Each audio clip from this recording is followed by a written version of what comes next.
Sorry, guys. I know I went over the 15-minute limit of what I can record, so I'm trying to make this brief. There are only a couple more slides, so I'll try and finish up.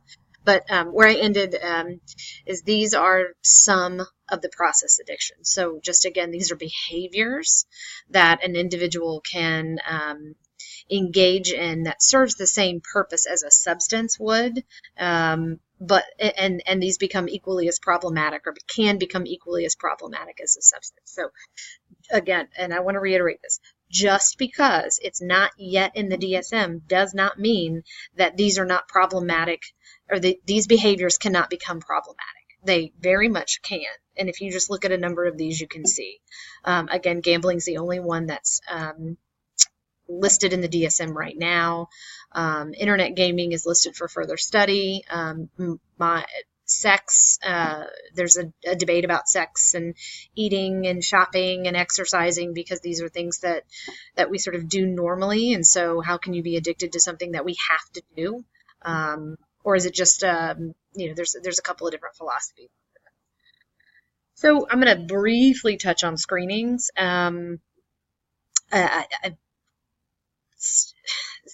Screenings, again, you cannot diagnose just based off of the information you receive from the screening. So that's important. So if you administered, let's say, the SASI to an individual, and the SASI results indicate that they look like the individual has a substance use disorder, that's not enough for you to diagnose from. You need additional information. You need to have collateral information, or you need to sit down with that client and actually talk to them about what's going on and get a history of their use and the relationship they have with substance. What does that look like? But here's a couple. These are some self-administered screenings, SASI, the MAST, audit. Audit is used pretty regularly, and the ASI is used pretty regularly. Some of these screening instruments are really long. So imagine asking for help, so going to a treatment center or walking into a private practice clinician's office and saying, I really want to stop using, and maybe they have just stopped using, so their use stopped really sort of recently, and then you ask them to sit for one of these screenings, and some of these screenings are like 200 questions long. So if I'm withdrawing, or if I'm having just recently stopped using heroin, and my head is foggy and I'm not clear, and my faculties aren't about me, or aren't sort of present fully yet, and you asked me to sit for a 200, I'm pointing over here because it's on my screen, you asked me to sit for a 200 plus screening, I don't know how in it I'm going to be. I don't know how truthful I'm going to be, or even just sort of present. I'm probably going to be pretty frustrated. UCTA stats for pregnant women, there are a ton of assessments and a ton of screenings that, and I'll put a link on Canvas where you can just go and find a screening in a database. I'll put that up, but there's a ton of screenings and assessments, and some of them are geared toward college students, some of them are geared toward children and adolescent, or not children, but mostly adolescents. Pregnant women you can see here, and then there's even some screenings that are based off of just alcohol use or meth. So then they break, some of the screenings are broken down even by some. The CAGE. So I put this in here for a very, very purposeful reason. So the CAGE is oftentimes referred to, and people sort of get practice using the CAGE, but I want to make sure that the CAGE is designed for primary care physicians. So it was designed for nurses or doctors who are sitting across from their patient, because they have patients, we have clients. They're sitting across from their patient. They might start to get an inkling or an idea that they have a problem with substances. Maybe they see some physical symptoms that are present and consistent with people who have a problem, or maybe just some behaviors, or maybe it's just something the individual is saying. And so it was designed and developed for alcohol abuse only.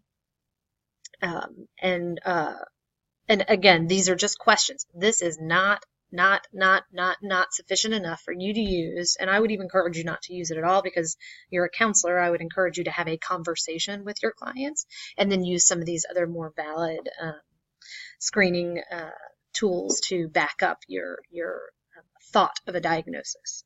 So the cage, have you ever felt the need to cut down, annoyed by criticism? Have you ever felt guilty about your use? Do you need a morning drink or an eye opener? I have taught this class, well, I've taught addictions many, many, many times. And every time I get to this part in our addictions class, the answer to these questions by most of my students and is yes, I could answer yes to some of these questions.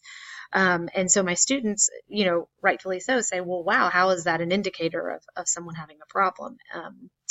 And so you can just kind of see. So I put the cage up here just because I want you to see how minimal or how limited information you're going to get from the cage. But for some reason, we talk about the cage all the time as though it's this like great thing to use. And really for us, talking to your client is a great thing to use. I'm not going to ask you to out yourself to tell me whether or not you can answer yes to these questions, but think about that. Think about people your friends, your friend group, maybe, times in your life. Was college, undergraduate particularly, resulted in some yes answers to these questions.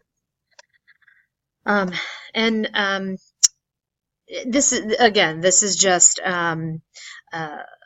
a little screen or a little PowerPoint that just indicates or highlights the importance of screening, assessment, and diagnosing. So it's not just it's not just a screen. It's not just your interview. It's not just your collateral information that you really need to sort of put all before you diagnose. You need to really do a thorough job of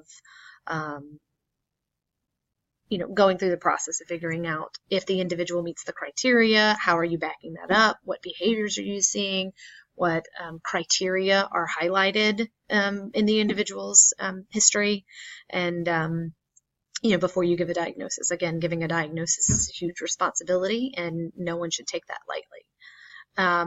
There's a link here, and it's just a little video about a woman who possibly has exercise addiction. She admits that she has exercise addiction. So if you want, you can watch that. Okay, that's it. I'm getting shorter with these second videos.